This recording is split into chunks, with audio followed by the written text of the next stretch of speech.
Okay, welcome to today's infectious disease echo. Almost said COVID-19 echo. Infectious disease echo. Today is February 12th, 2023, and we have a full agenda today. I will be giving the epi updates in Anna Garrett's stead. So I'll go over those really quickly. Then we have Christina Gruta, who is going to be presenting on hepatitis C. And then Dr. Mara will do the case presentations. And then that'll be it. So I'll go ahead and get started. Let me share my screen. Oh, sorry. Just to let you know. If you want to go ahead and share your name and location and position in the chat, that would be great. Help us take attendance. And yeah, I'll go ahead and get started. Gabby, do you want to say anything? No, I just put in the comments. Good morning or good afternoon. My name is Gabby. I'm the Infectious Disease Program Manager here with USET. I did put in the comment in the chat box for CEU credits. If you just click the link and follow it, you'll just complete the survey and be able to get your CEU credits, but that's all I have.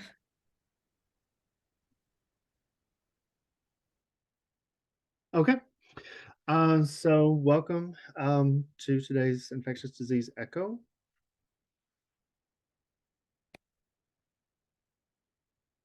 I'm going to be giving the epidemiology updates for COVID-19. The data sources, I'm going to run through this really quick because we do have a full schedule.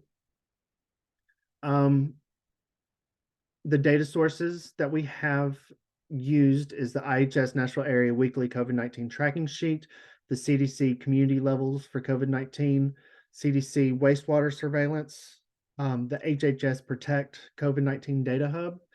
And for the vaccination report, we use the IHS COVID-19 dashboard and the VAMS, as well as the CDC COVID-19 data tracker. And this, oh, I don't know what I just did. Okay. The presentation last month had this chart up there. You see the USET states was at 395.7. The USET purchase and referred care delivery areas was 75.5 with a 7-day positivity rate of 11.1%. Come to 5.2, everything has dropped, which is wonderful.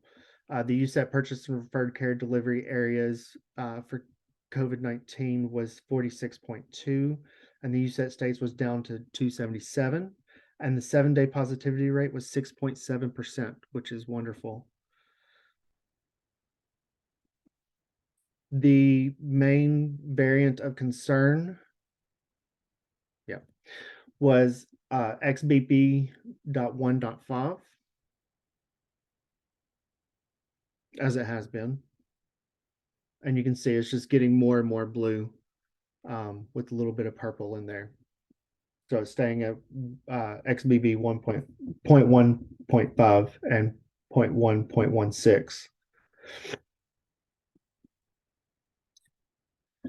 Community levels, it's starting to get more green. This is on 330, and it's even more green now with just a little bit of spots of yellow and orange in Texas.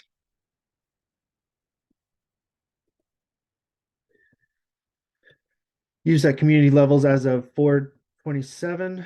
It looks pretty good, or it looks really good. It's mostly green in our area with, again, spots of yellow and orange in Texas. Wastewater samples, this is as of 5/1. It's starting to look better than it did, but there's still traces of COVID-19 or SARS-CoV-2 in the wastewater samples that they're pulling, but it's starting to get a little lighter. It's not as dark. The COVID-19 hospital admissions from 330 was at 1517.28 for the United States. and it's down to 958.33. And for the USET area, it's down from 75.45 to 46.18, which is great. So good things all around. Percentage of total inpatient hospital beds is down. Sorry, you want to look at that? Let's see. Vaccination data. Still hovering around the same 55.4% vaccination, fully vaccinated. And you can see here across the states in our area. Um, Percentage of fully vaccinated that have received another dose of COVID-19 vaccinations. This is low, and it's still hovering around the same 21.5%. And here's the data sources for the COVID-19. And on to influenza. Any questions on COVID-19 so far? Okay. Influenza. Data sources, we use the CDC weekly influenza report. That's at this website up on the screen. Percentage positive influenza test reported to CDC. Percentage of visits for influenza-like illnesses reported by ILI Net. Number of new influenza hospital admissions reported to the HHS Protect.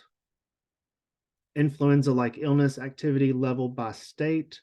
Percentage of outpatient visits for respiratory illness reported by the U.S. Outpatient Influenza-like Illness Surveillance Network.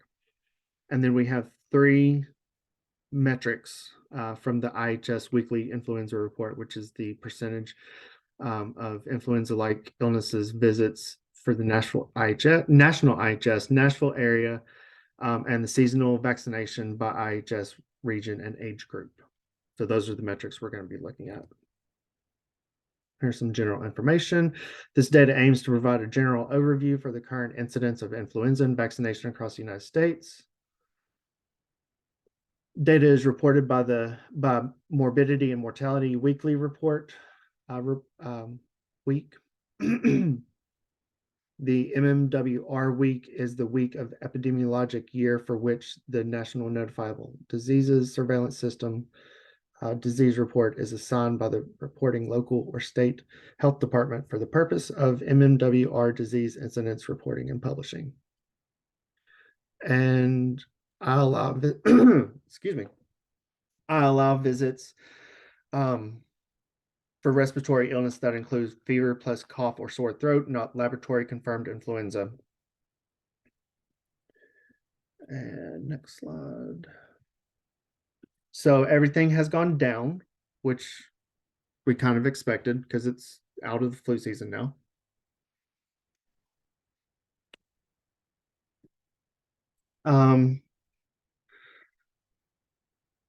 Again, it's very green, which is great. It's low, minimal, with a little bit of olive colored in California and over in the west, but mostly green in our area.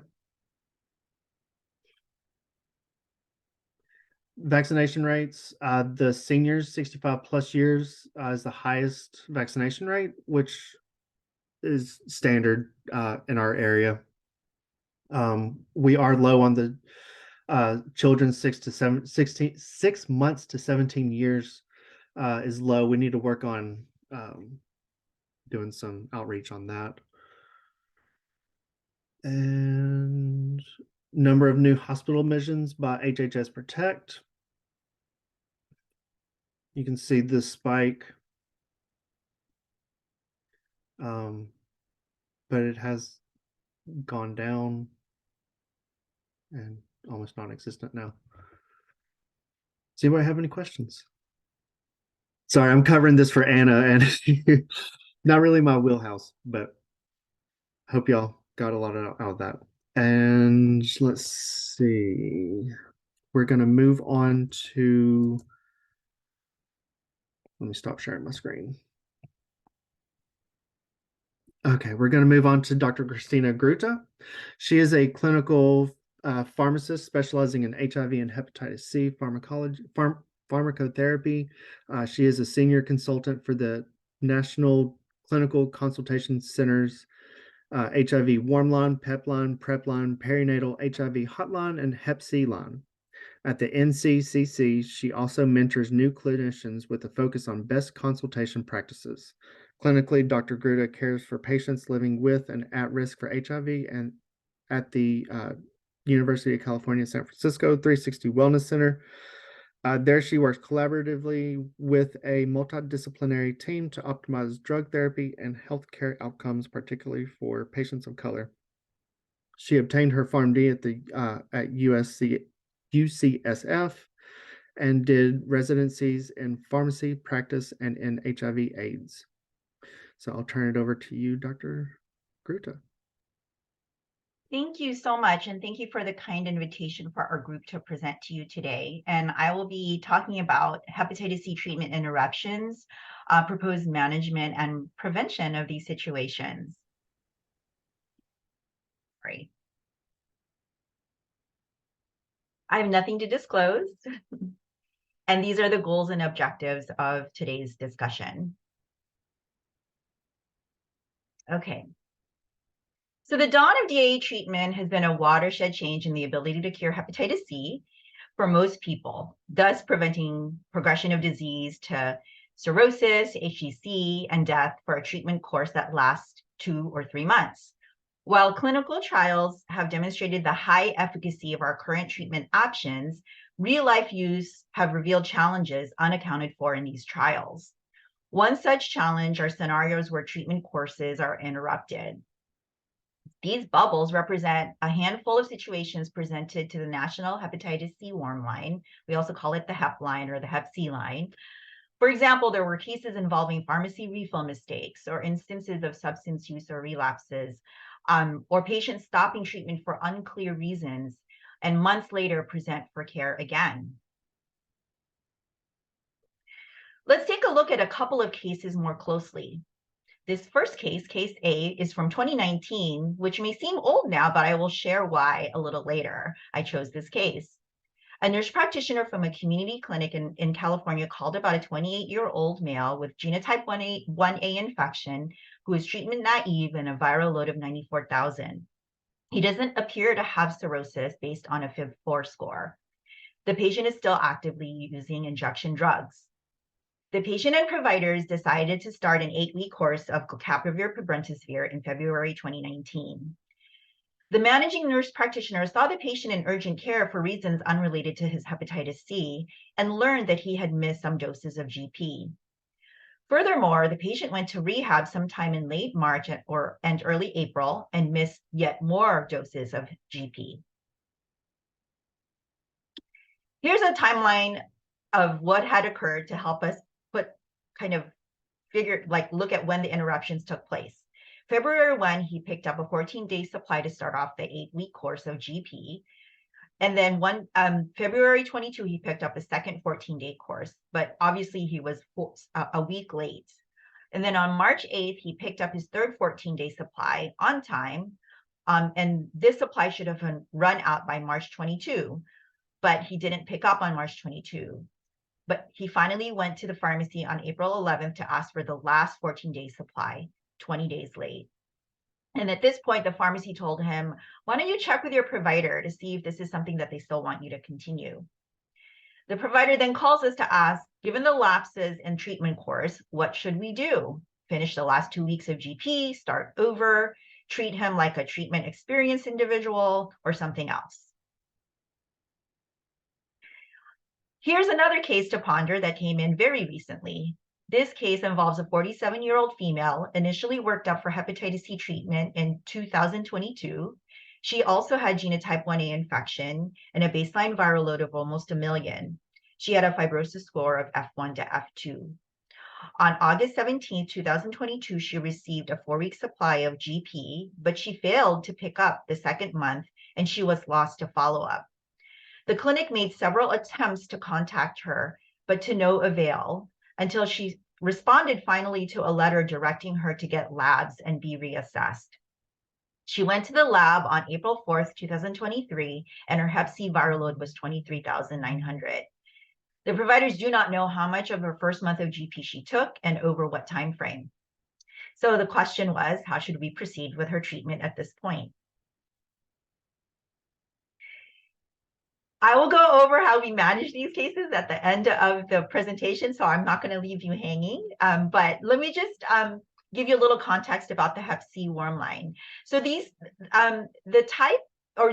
treatment interruption cases, these type of cases came in with enough regularity to our consultation line that we decided to review the cases not once, but twice. For a little bit of background, the hep C warm line is under the umbrella of the National Clinicians Consultation Center, a federally supported program providing telephone-based consultation to any United States-based provider who seeks guidance on hep C diagnosis, evaluation, and treatment.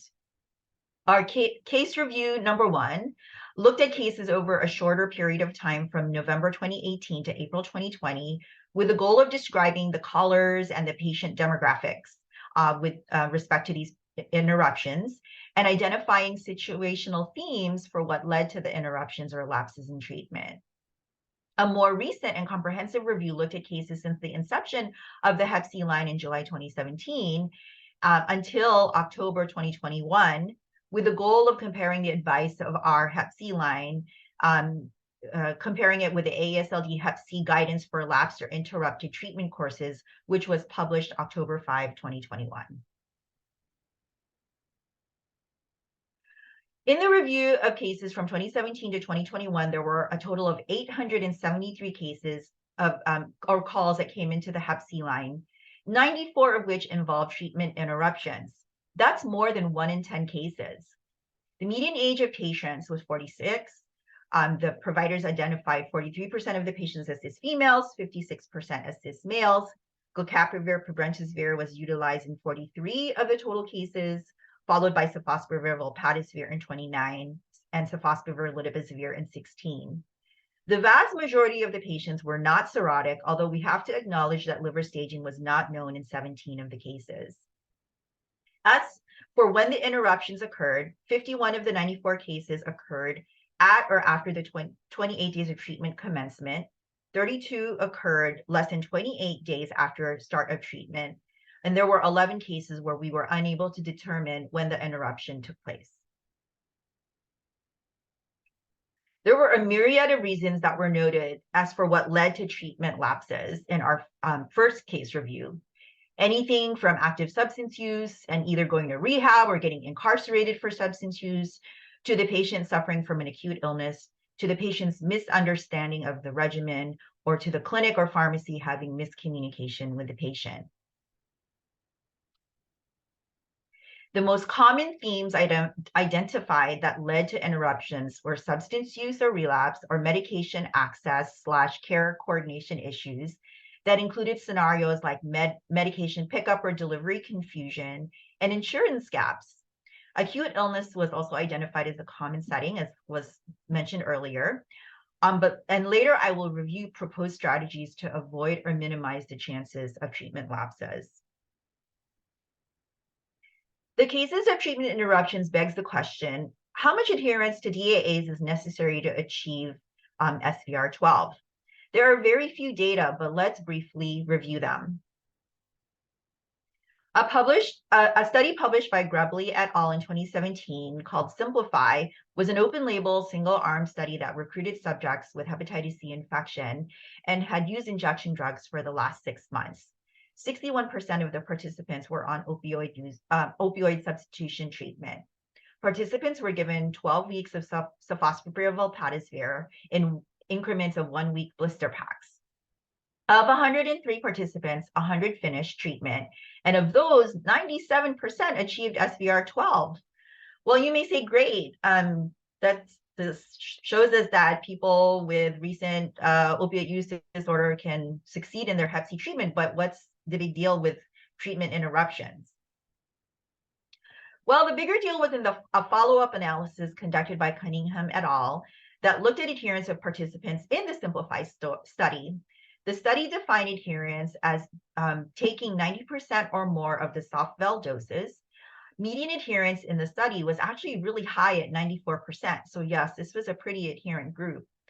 Of the 100 participants who finished the study, 32% were deemed non-adherent, as they took less than 90% of their soft vel doses. But they found that SVR12 rates were similar between the adherent and non-adherent participants. Another striking observation were in 11 participants who missed 7 or more consecutive days of treatment, and 9 out of the 11 of them did not have virologic failure. Another study, Anchor, also looked at the effect of adherence on achievement of SVR12. The study's primary aim was to assess the impact of opioid use disorder treatment and Hep C treatment with drug use outcomes. This was also a single-arm open-label study. The vast majority of their participants had genotype 1 infection, and a third had cirrhosis. All participants were also given 12 weeks of soft vel, but this time in 28-day increments. Overall, 82% of subjects achieved SVR12. Adherence-wise, 16% of participants had known treatment interruptions, the median length of the interruption being 8.5 days. Of the subjects with treatment interruptions, there was no impact on likelihood of achieving SVR12 compared to those who had no interruptions. Moreover, 37% of participants didn't finish treatment within 7 days of the anticipated end date.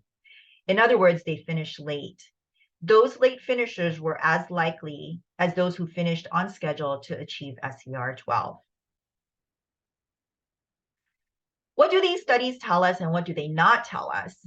Both studies were small at about 100 subjects each, but both showed encouraging success in achieving SVR12, even in folks who missed more than 10% of their doses or who had interrupted treatment courses. Both studies only looked at soft vel. Does GLEC-PIB also offer similar forgiveness? And what are the outer limits of this forgiveness? That is, can we miss more than 1 to 2 weeks of treatment and still achieve SVR12?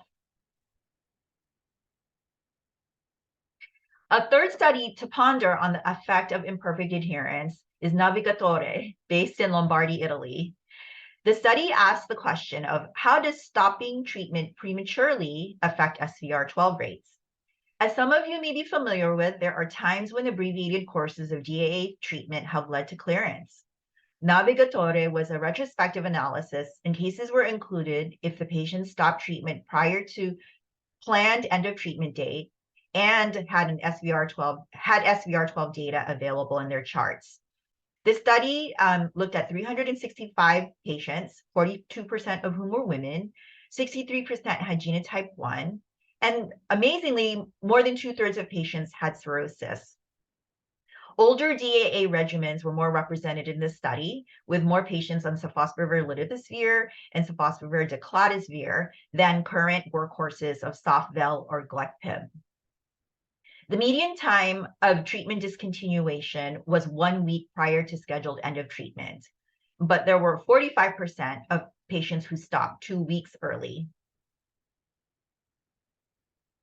What they found was for patients who had F0 to F3 fibrosis, lower rates of SVR12 were observed in patients who were treated for less than 4 weeks, although they only had 4 patients here, the N was 4 here, versus 99% for those who were treated for 4 or more weeks. For participants who had cirrhosis, SVR12 rates were lower at 83% if they took less than 8 weeks of treatment versus those treated for 8 weeks or more, whose clearance rate was much higher at 94.6%. The bottom line of the study suggests that SVR12 may be achieved with more abbreviated courses of therapy, but also that those with cirrhosis likely need longer treatment courses than those without cirrhosis. So based on these studies, and of course, expert opinion, on October 5th, 2021, the AASLD IDSA Hep C treatment guidance published recommendations for managing cases of treatment interruptions. However, the guidance interestingly labeled these scenarios as management of incomplete adherence. It can be found under the testing and evaluation and monitoring for hepatitis C section of this guidance. Okay, let's review what this guidance says for treatment interruptions, or what they call imperfect adherence. Note that these recommendations are only for treatment interruptions of persons without cirrhosis or with compensated cirrhosis, and only for those who receive GLECPIB or soft-vel. Recommended management is determined by when the interruption took place, within the first 28 days or after the 28 days of treatment, and how long the treatment interruption has lasted, or how long has it been since the treatment they've stopped taking medications. If the treatment was interrupted in the first 28 days, did the interruption last 7 days or less, or 8 or more days? In this category, if 7 days or less is missed, they recommend restarting therapy immediately.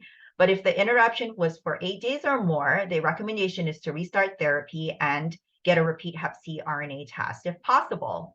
If the RNA test is detected, complete the treatment course as originally planned. I'm sorry, if the RNA is not detected, complete the treatment course as originally planned. So 8 weeks for GP, 12 weeks for soft-vel. However, if the hep C RNA is detectable or not obtained, the recommendation is to extend by an additional 4 more weeks. Now let's look at the treatment courses interrupted after receiving 28 or more days of DAA therapy. If 7 days or less of doses are missed, just restart DAA therapy with the original planned duration. If 8 or 20 consecutive days have been missed, restart DAA therapy right away and obtain a repeat hep C viral load. If the hep C RNA is negative, continue with the originally planned duration, but consider extending for another 4 weeks if the patient has genotype 3 and or cirrhosis. If the RNA is detectable at this juncture, they recommend stopping DAA therapy and retreat according to recommendations for treatment-experienced patients. Finally, if the patient has missed 21 or more days of DAA therapy, the patient should stop therapy and be assessed for SVR12. If they achieve it, great, but if not, retreat them according to recommendations for treatment-experienced persons. So, hang on. So let's go back to our case A and see what advice is given compared to the AASLD guidance. Recall that the patient started medications February 1, took 14 days, was late to pick up by 1 week, restarted February 22, then again, then picked up another 2 week supply on March 8, which should have been run out by March 22. April 11th, they went to the pharmacy to get their last 2 week supply, and they were told to go check with their provider. So this case came in 2019 when there were no established guidances for interrupted DAA treatment courses. Suffice it to say, we discussed this as a team in our center. We gave the options of checking the viral load now, and if detected, potentially even do a resistance test. And then we gave them the option of completing the last 2 weeks of GP, then checking for SVR12 in due time. Or they could stop now after only just doing 6 weeks of therapy. And if viral load is suppressed now, check in for an SVR12 in due time. Had this case come in after the guidance was out, how would we have managed it? By the way, this guy did achieve SVR12, we heard later, but let's go back to how we would have managed it. This patient actually had 2 interruptions, one in the first 28 days of treatment, and the second one after 28 days.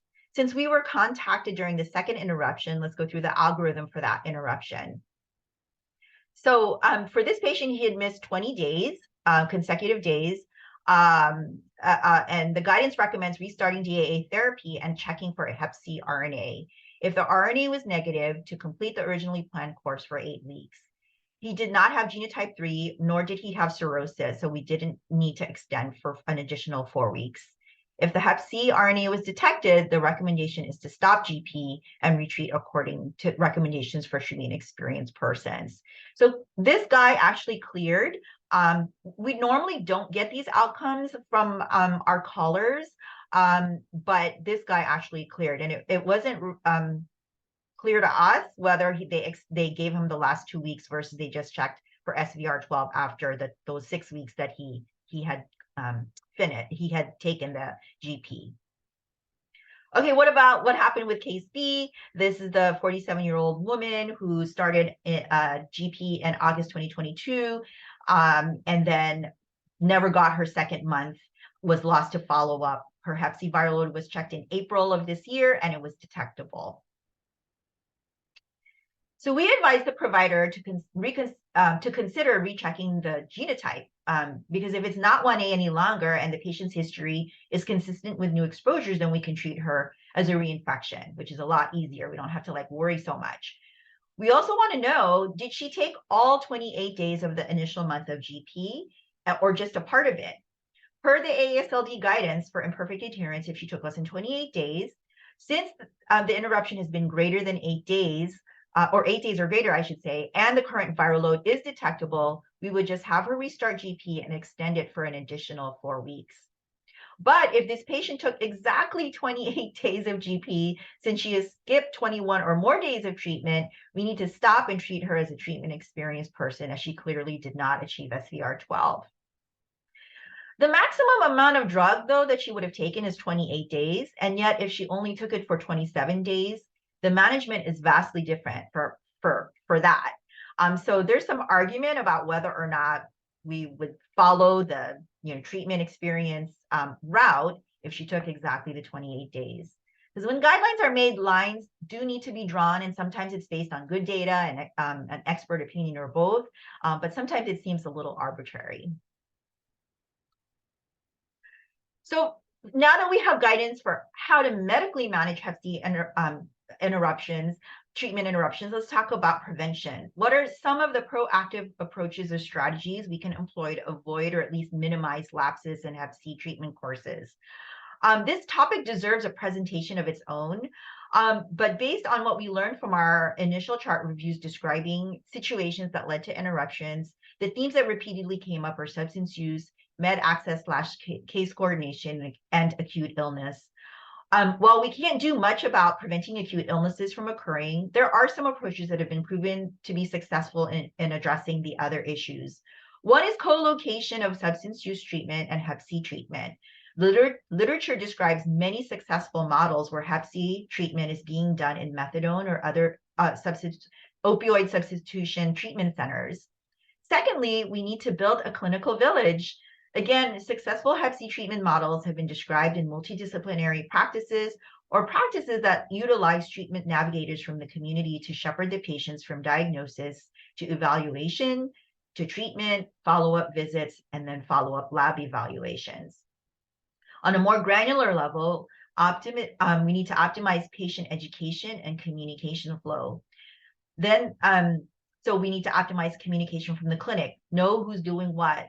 There's, of course, always room to improve communication between clinic and patient, between clinic and pharmacy, and between the pharmacy and the patient.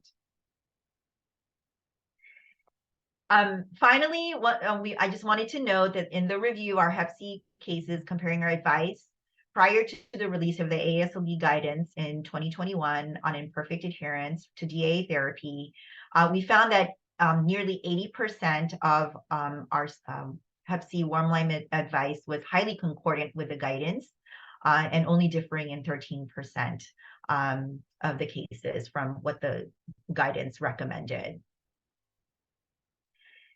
Here's a slide just that you can hold on to with our contact information. Obviously, with respect to Hep C, this is the Hep C warm line contact information. You can also submit cases in our web portal by just going to nccc.ucsf.edu. Thank you so much for your attention. And if there is time, I'm happy to entertain any brief questions.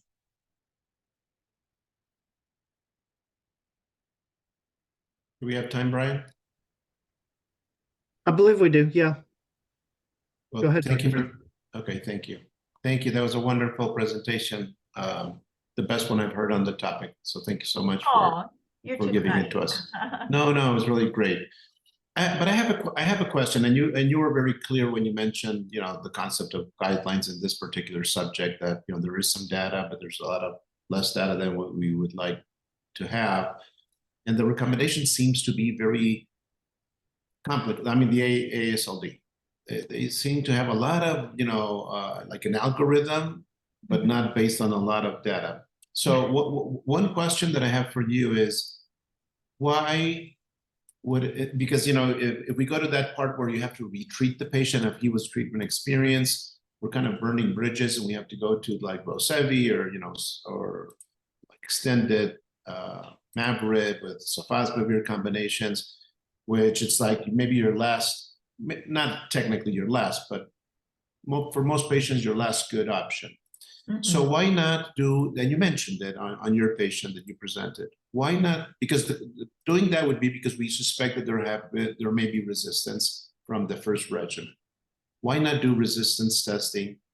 And if there's no resistance, we treat them again with, you know, either a first-line agent, either maybe to be safer if they were on Mavorib, switch them to, you know, Epclusa, or vice versa if it's possible, just to get them some new exposures of drugs that they haven't been exposed to, instead of just jumping to that more aggressive approach. Well, I just want your thoughts. Do you think that's rational or not rational? Or I think those questions are waiting for studies. And I mean, I ask that question all the time. Like, if they fail soft-vel, why can't we do GP before we hop onto soft-vel box, right?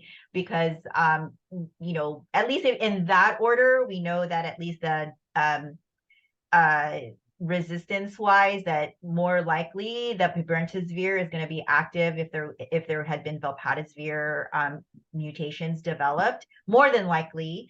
The other thing is that the use of resistance testing is still, it's not the same like in treating HIV patients, right? Because with Hep C, a lot of times the resistance mutations, they disappear, and they don't always have impact on the outcome. Like, there have been like study after study after study, they look at subsets of people, they look at baseline resistance mutations, they find that people have, you know, even Y93H and still do fine on velpatasvir, soft-vel. And I think the time where we worry more is when they have cirrhosis, or when they have genotype 3 infection, which is the harder genotype to treat. And so you know, I think, you know, they do recommend that's when to use the resistance testing. But I completely agree with you. I feel like we hop to soft-vel box so readily, and clearly with these interruption cases, it suggests that there's more forgiveness than we think with these medications. And I really am waiting for some place to do a study where they sequence sort of our workhorses before they do soft-vel box. But then they could argue, but then if you fail GP after soft-vel, then would you also fail like soft-vel box? Again, we just don't have the data, but really good question. And we ask that all the time as well. Bueno, voy a cambiar unos 10 minutos. thank you. All right.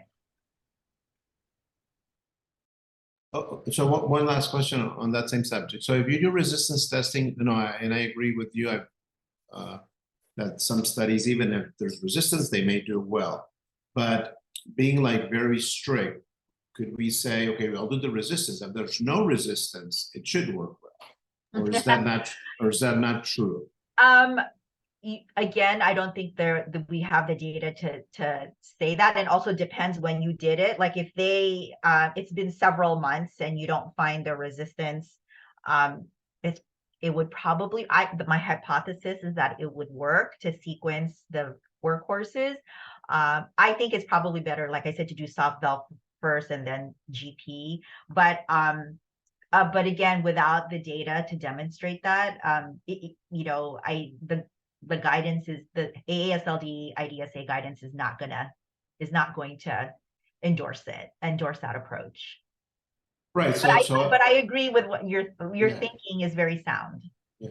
So the interesting study, I mean, I don't think we have that much population to do it, but the interesting study would be if you have a treatment interruption, do resistance testing, And if it's negative, treat and see what your outcomes are. And then if you've got good outcomes, but you would need a, pretty big population, and this is like you said, it's 1 out of 10. So you probably do a multi-center studies to recruit enough patients to prove your hypothesis. But thank you so much. And I'm happy I'm not that they're out there alone with my thoughts. And sometimes it gets a little bit frustrating, especially with the patients, because and the other thing is that my problem is that you're at risk of failing again, because this is you're treating now a patient that's non-adherent for whatever reason. And like you gave some really nice points of how to try to correct that non-adherence, at least in your second round or in your first round. But you're still afraid that there might be a non-adherence, and you're going to fail that because of that same issue. But yeah, thank you so much. Appreciate it. Thank you. It was my pleasure. Any other questions for Dr. Gruta? If not, we can move on to the cases. I'll pull those up real quick.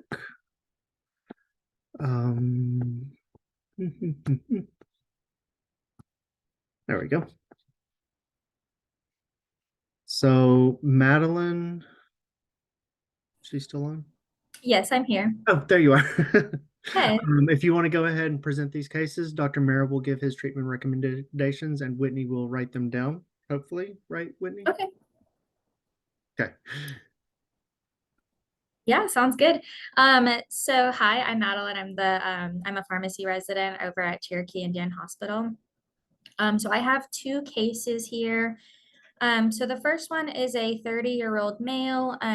He was provided with Mavorite or glecaprevir, piprentasvir to treat his Hep C back in 2021. He stated that he did finish treatment. However, his RNA was still high, so he was provided with Vosevi, or sofosbuvir, lopatisvir, and oxaliprevir for treatment failure in August of 2022. This is the last time we've been able to follow up with him. So his RNA in April 2023 came back still high, and we're unsure if he took his full course of the Vosevi. If he did fail the Vosevi, we would, need to go on to the other treatment for with Mavorite, sofosbuvir, and ribavirin. However, our main question is, would this be considered a treatment failure of Vosevi if we're unsure of how much of the dose the patient received? And then kind of a more broad question is, how low or high should our threshold be for considering Hep C treatment agents indicated for treatment failure? So his labs are listed there. As far as his medications, he's getting a monthly Sublocade injection, and then he's taking hydroxyzine 3 times a day, just as needed for his anxiety. And then, yeah, his labs are there.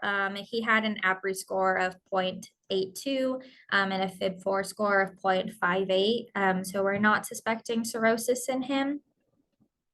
Yeah, that's the first case. Okay, thank you. Yeah. Does anybody have any questions on this case? I have several, but just the audience. So just for me to understand this, so he completed his first Mavorite course, correct? 8 weeks? Correct. Yeah. I mean, treatment. as far as we know, yes. Okay, and then the time lapse between finishing that course and the next detectable RNA, so that he achieved SVR12, or we did not have an SVR12 measurement and he got tested much later than that?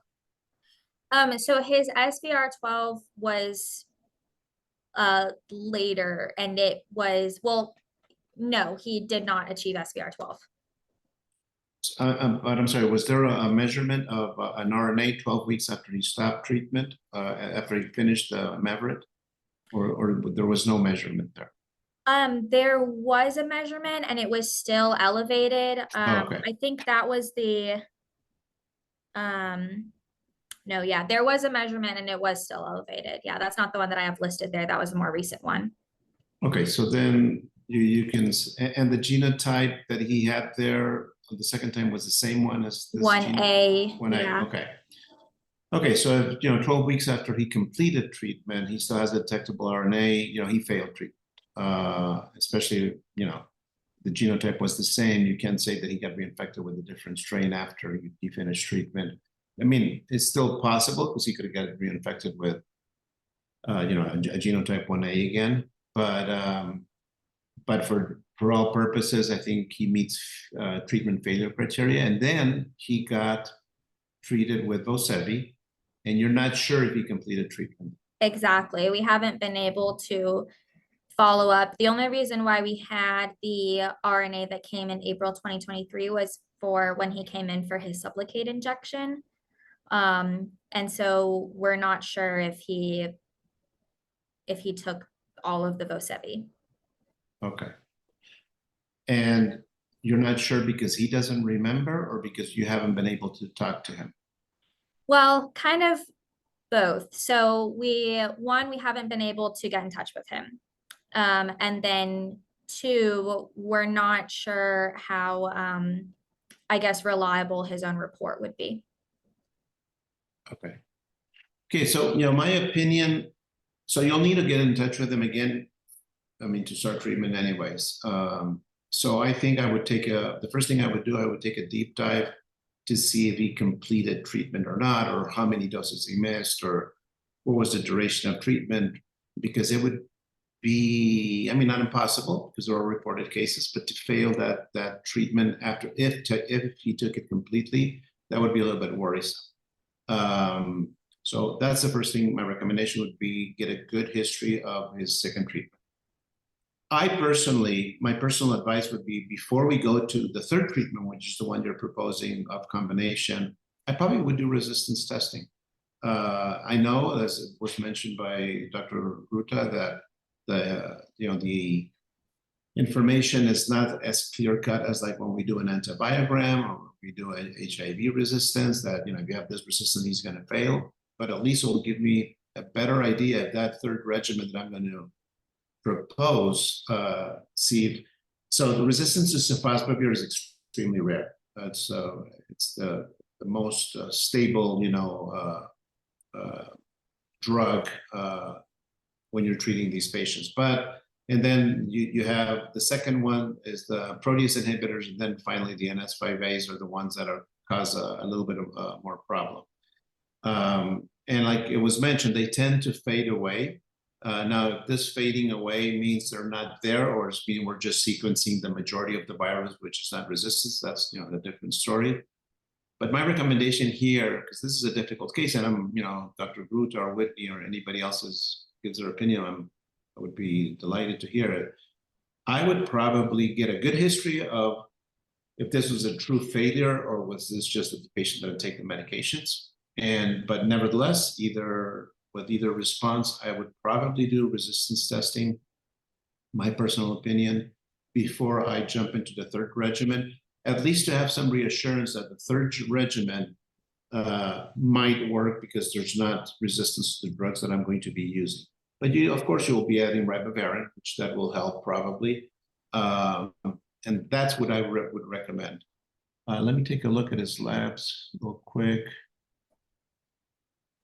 And then the other thing I would ask them is he still injecting? Is he sharing? Get a little bit more information about the risk of being reinfected, because that could also be a possibility. Even if it's the same genotype, like a different genotype will tell you, yeah, he got reinfected, but the same genotype does not exclude a reinfection. Ideally, in the best case scenario, if you had the viruses, you can sequence the viruses. The CDC can do sequencing. Again, they tell you if it's the same virus or not. But if you don't have, it's not, unless you say it's serum samples, frozen serum samples, excuse me, you would not have those viruses available for sequencing. And also ask him about injection drug use, is he sharing or not? And if he is, it would be an important thing to act upon. give him some guidance on syringe service programs, or if there's no syringe service programs available, or he is on safe injection practices. And as was mentioned by Dr. Gruda, the next time I treat him, I would really want to have a very close follow-up of his compliance. And that would be with frequent, sometimes frequent visits are not possible because the patients may live far away, or there may be some challenges on, maybe they don't have a car, or they don't have gas money. There's a lot of barriers out there, but at least to try to be communicating with the patient on a weekly basis. And this is in the ideal world where probably direct observed therapy was something I would try to do, just to make sure that he's taking the treatment. So in summary, get a good history about his medications, of how much he took of the second regimen, get a good history about injection and exchange and sharing syringes if he is injecting. And I would probably advocate for resistance testing. And then based on that, if you want to present him again, we can review that resistance testing, which would be basically an NS5A and protease inhibitor resistance testing. You can do this, the NS5B, which is the sofosbuvir, just to be on the safe side, but unlikely that he would have resistance to that. And then we could plan for how to best deliver the treatment on this third time, regarding have him coming to the clinic, or have a public health nurse going out to wherever he lives and making sure that he's taking his meds, or be in a very direct phone conversation.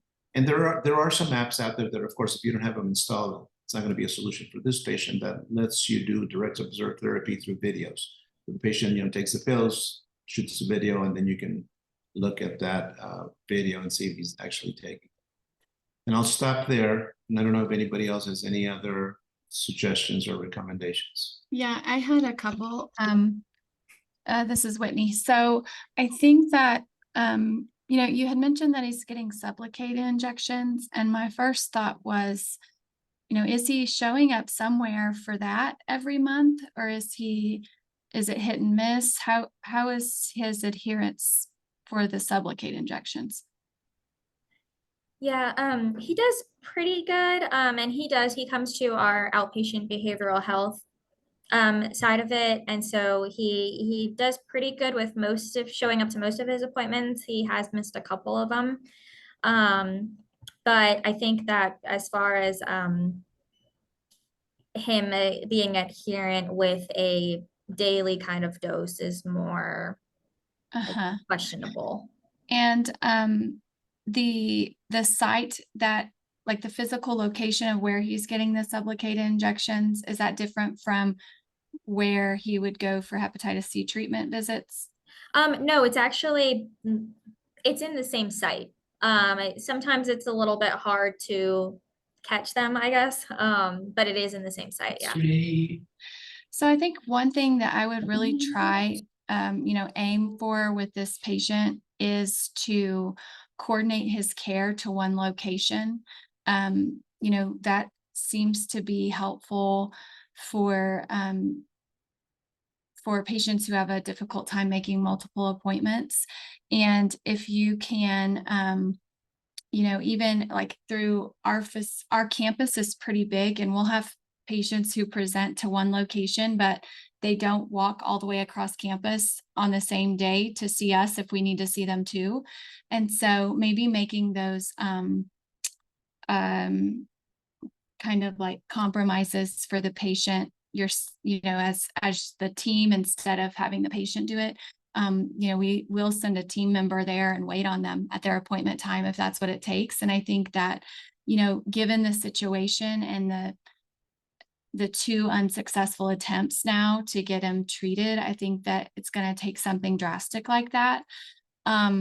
I also just wanted to ask about his HIV testing. I noticed that antibody test was blank.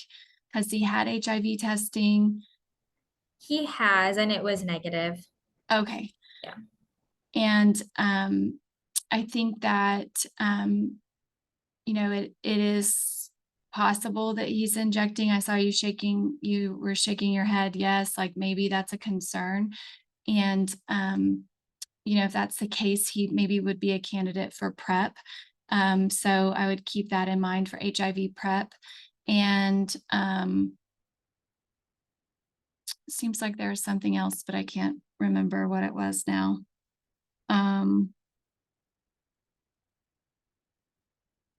Yeah, I think that's all I have. Anybody else? Any other comments or questions? Hi, Christina Gruda. I'm just wondering, you guys have good documentation that he picked up both his GP and soft valve box. Did he get them all on time? Does he pick up straight from the pharmacy versus pick up from the clinic? How does it get to him? Because those are also like really good touch points for seeing if people are taking their medications. Yeah, he does get them from us, I believe. But I think he goes through our patient assistance program. That's how he like gets the medications, but he does.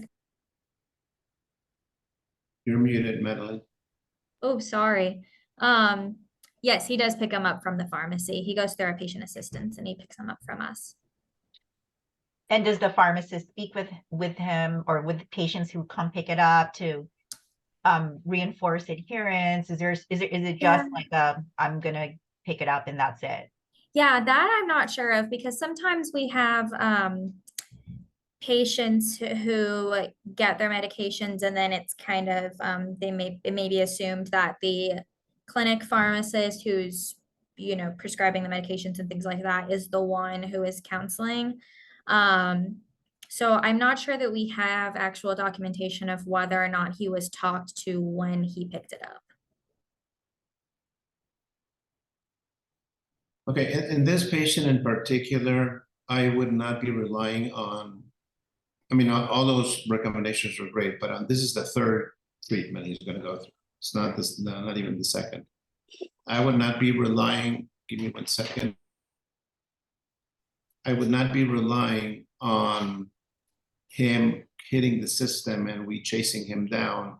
I mean, if he comes, of course, but I would try to be more active. I would try to, unless you don't have that possibility. I mean, I would, in this case, I would certainly send a public health nurse. First, let's do the easy thing. Try to reach him on the phone, which is the easiest part for everybody. And if he answers the phone, ask him if he's taking his med, if he's having any issues with taking his meds, etc. If you can't reach him, I would send someone out to track him down and make sure that that's happening. And the other thing is have a very solid conversation with him before they start the third treatment, making him aware that this is probably the last good course of therapy that he's going to get. And it's like his last good chance of getting cured. And I don't know if that conversation has taken place or not. Sometimes, we have cracks in the system and we just say, yeah, you need to get this, and we dispense it, and the patient comes, picks it up, and nobody has that conversation with the patient.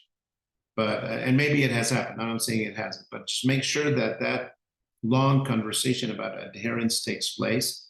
And also, if there is non-adherence, which we don't know yet, right? Because you're suspecting it, but he apparently completed the first 8 weeks, and you're not sure if he completed or not the second course.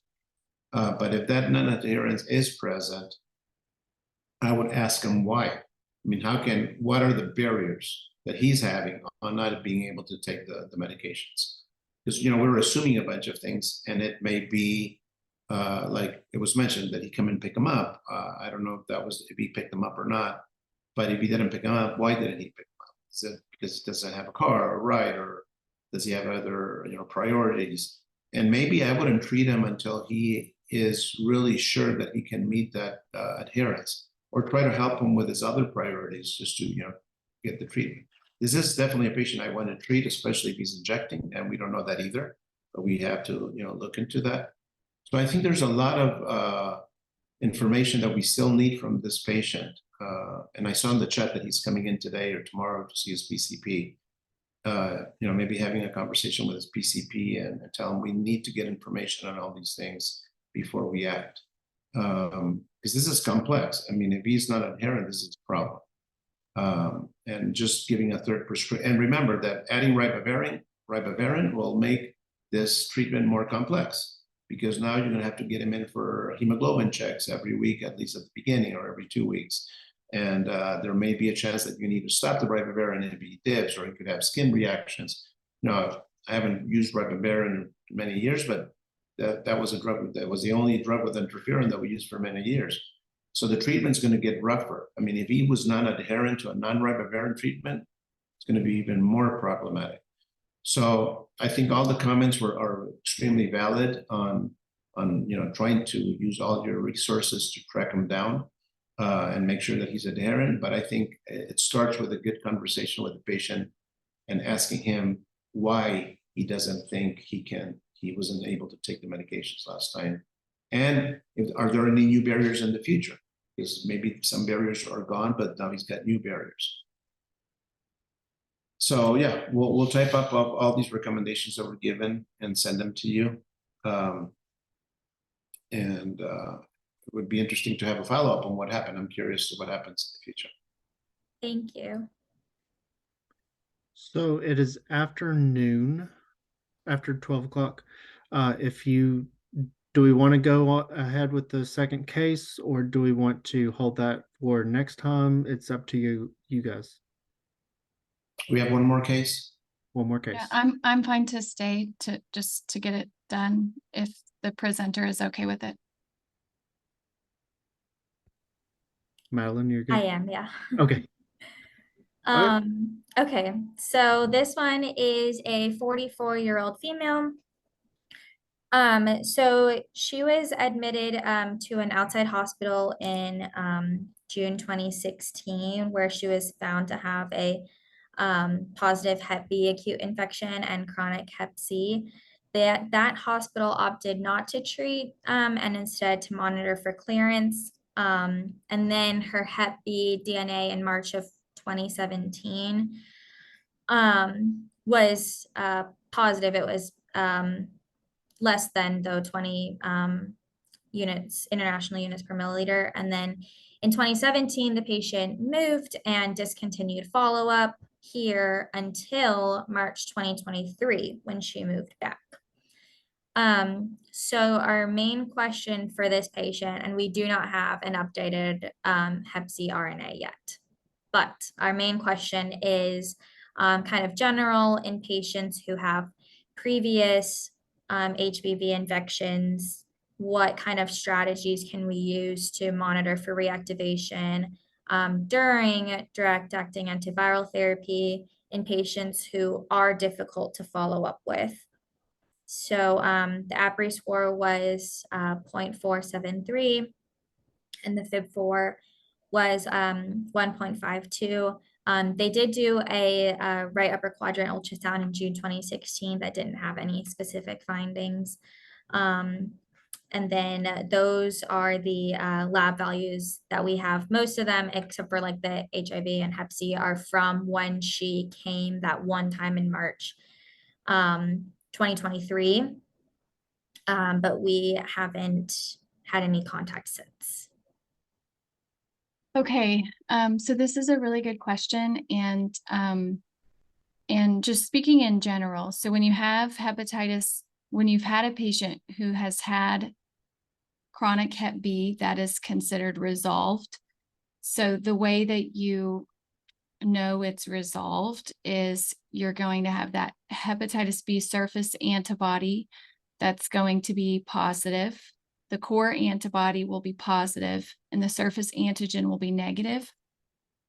And in this case, you would get another hepatitis B viral load, the quantitative test, and see if their Hep B is detected or not detected.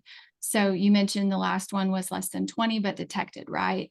So I would want to get that again, as an update, because if it's detected, then she wouldn't be considered resolved at that point. It would be like a chronic Hep B that's a current infection, but just with low viremia. And so, there's, it's important to differentiate between those two.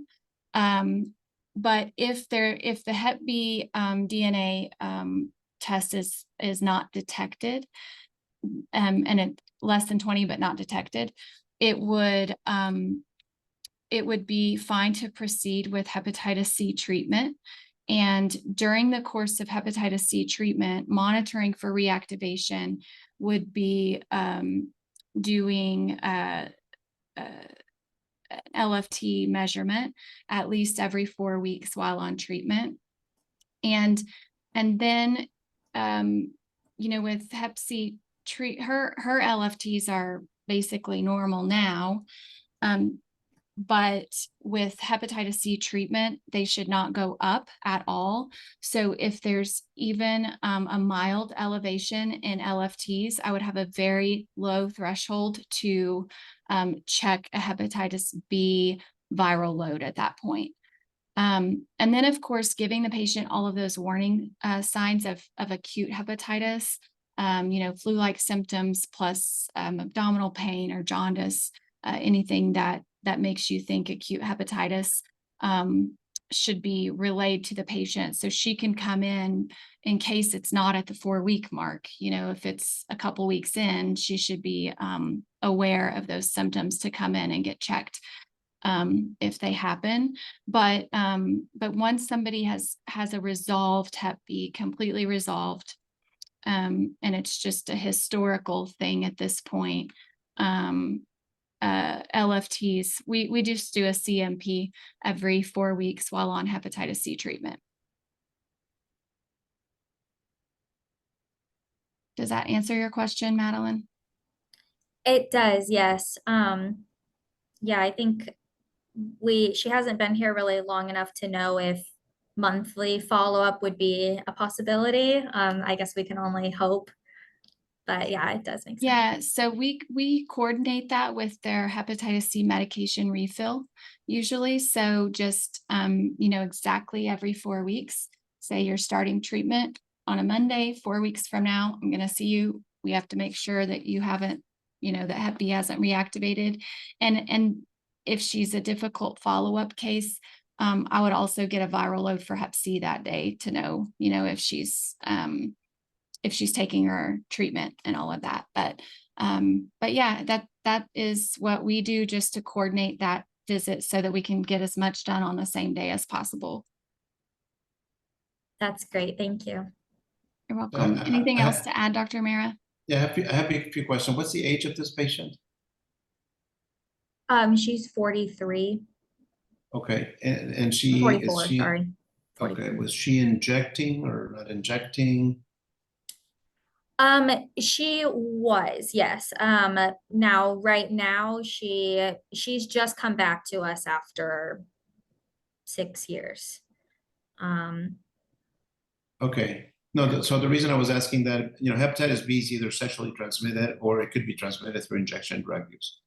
Both still would have, like what you mentioned on the previous patient, you need to investigate if she's still injecting or not, if she's been injecting the last 6 months, or get a little bit better sexual history, because she would be a candidate for PrEP also, for HIV PrEP, because I saw that she was HIV negative.